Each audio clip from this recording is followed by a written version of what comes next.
ஆனால் ஒன்றை மட்டும் கூறிக்கொள்ள ஆசைப்படுகிறேன். சூழ்கொண்ட வானம் இடிதாங்கிக்கு எதிராக சூழ்ச்சியில் ஈடுபட்டிருப்பதாக உளவுத்துறை தகவல் கூரை வழியாக கசிந்து கொண்டிருக்கு.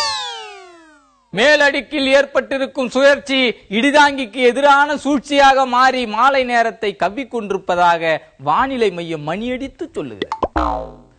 இதற்கெல்லாம் அஞ்சமாட்டான் இடிதாங்கி. அடாது மழை பெய்தாலும் விடாது இடி இடித்தாலும் ஆறு பொங்கி வழிந்தாலும் பொங்கிய சோறு ஆறினாலும் இடிதாங்கியின் இயக்கத்தை எவராலும் தடுத்து நிறுத்த முடியாது. களமாடும் மேடை குளமாக காட்சியளிக்கிறது என்பதற்காக என் தொண்டையை திறக்காமல் இருக்க முடியுமா? அணை எப்படி நிரம்பி வழிய வழிய தனது மடையை திறந்து விடுகிறதோ அதுபோல இடிதாங்கியின் மண்டையில் ஊறும் கேள்வி கணைகளை திறந்து விடாவிட்டால் நாட்டு மக்கள் உடைந்த ஏரி போல அல்லாடி விடுவார்கள்.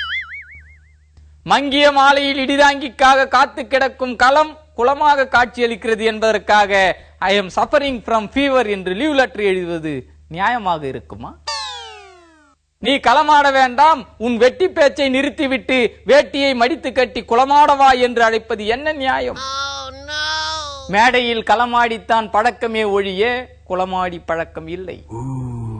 வெள்ளம் போல் ஊளையிட்டு பழக்கமிட்ட இடிதாங்கியிடம் வெள்ளத்தில் சிக்கியவர்களை கரையேற்ற அழைப்பது என்ன நியாயம்?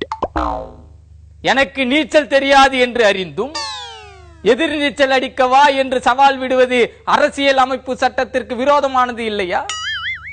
என்னுடைய நாக்கு காட்டாற்றில் நீந்தும், எரிமலை குழம்பை எடுத்து தன்மேல் சொரியும், ஏன் சுனாமிக்கே சுக்கு காப்பி கொடுத்து மயக்கும் அந்த வல்லமை என் நாக்குக்கு உண்டு. நாக்கை கண்டபடி சுற்றி சுழல வைப்பது எனது உரிமை.